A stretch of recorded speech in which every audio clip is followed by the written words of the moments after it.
The lights go out. Not the flicker you annoyed your electric company kind. The kind that swallows entire cities in one breath. 1 second you're scrolling, microwaving, living. The next, you're staring into a darkness so thick it feels like it's leaning on you. No hum of fridges, no glow of streetlights, no Wi-Fi, no updates. Just silence. Heavy, unnatural silence. The kind that makes you realize how loud the world used to be. This isn't a blown fuse or a storm knocking over a few power lines. This is a total blackout. Grid down. Everything dead. And the worst part, no one tells you when it's coming back. Could be tomorrow. Could be never. Welcome to the first 7 days. You've got one job, survive long enough to figure out what the hell happens next. Let's get started. Day 0, the second it happens. Step 1, don't tell yourself it'll fix itself. That's how you lose the first critical hour. Check outside. Is the whole street dark? The whole city. If your neighbor's house is lit up like Vegas, but yours isn't, congratulations, your breaker hates you. If everything is dark from horizon to horizon, that's a blackout. Now your clock starts. If you've got devices with battery left, use them now. Pull up emergency info, news, radio streams. Screenshot the important stuff before the world fades into airplane mode forever. Fill containers with water, all of them, pots, tubs, bottles, buckets. If power is gone, water pressure might be next. You want gallons, not regrets. And for the love of survival, don't open your fridge unless you're committing to taking something out. Think of it like a bank vault. Every time you open it, you're stealing hours from future you. Day 1, light, heat, and not dying in the dark. Welcome to your first full day in the blackout. Time to make the darkness your roommate instead of your murderer. Light. Find every flashlight, candle, glow stick, headlamp, solar lantern, and questionable battery-powered gadget you own. Keep them all in one spot. Not scattered across the house like a scavenger hunt designed by a drunk goblin. Use candles sparingly. They burn fast and turn your home into a fire hazard.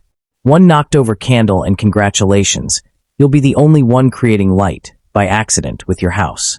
Save batteries by using these rules. Flashlights only for movement. Candles for stationary tasks. Daylight for everything else. Heat or staying cold. Depending on your climate, the blackout is trying to freeze you or cook you alive. If it's cold, wear layers. Lots. Close off rooms. Trap heat with blankets, carpets, clothes. Use your body like a furnace that hates you. If it's hot, stay in shade. Ventilate with manual methods. Avoid sweating like you're training for the salt loss Olympics. You can't afford dehydration. Day 2, water and food, the two boss fights. By now, the novelty has worn off. The situation isn't weird anymore, it's real. Water. A human can survive about 3 days without water, but that's the optimistic version where you're sitting calmly like a cactus. You're not a cactus. You're stressed, sweating, thinking too much, and pacing. Minimum water needed per person. 1 gallon per day. If your tap still works, fill more containers. If it doesn't, check. Water heater tank. Toilet tank. Yes, the top, not the bowl, we have standards. Melting ice from your freezer. Bottled water stash if you have one. And if not, perhaps rethink your life choices. If water must be purified, boil it if you can. Filter it with coffee filters, cloth, anything to remove particles. Disinfect with bleach, unscented, 2 drops per liter. Food. The fridge is now a ticking clock. Eat perishables first. Meat, dairy, anything that used to moo or had an expiration date. Freezer food buys you about 24 to 48 hours if you keep the door closed like it's guarding treasure. After that, move to non-perishables. Canned stuff. Rice. Pasta. Beans. Peanut butter. Instant noodles. Don't binge. You are not treating yourself. You are rationing for survival. Plan for 2 meals a day, not 3. You're not burning many calories unless panic counts as cardio. Day 3, the neighborhood problem. This is where people start noticing things. Not just the blackout. Each other. Step outside. Look around. Is everyone confused? Calm. Panicking? The first 48 hours weed out the optimists. By day 3, reality hits everyone like a brick to the patience. You need to decide. Community or isolation. If you trust your neighbors. Share information. Trade supplies. Watch each other's homes. Form a plan for cooking, safety, and water collection. If you don't, keep your supplies invisible. Don't brag about what you have. Don't talk about your stash. Don't become the local grocery store for freeloaders. People become unpredictable when their stomach is empty and their lights are off. Desperation makes philosophers violent. Lock doors. Barricade windows if you feel unsafe. Don't let the darkness turn your home into an invitation. Day 4. Waste, hygiene, and not getting sick. This is the day people forget about until it's too late. No power means maybe no water. No water means maybe no toilet. No toilet means yep. You know. Let's prevent your home from becoming a biohazard. Toilets. If you still have water to spare, flush manually by pouring a bucket into the bowl.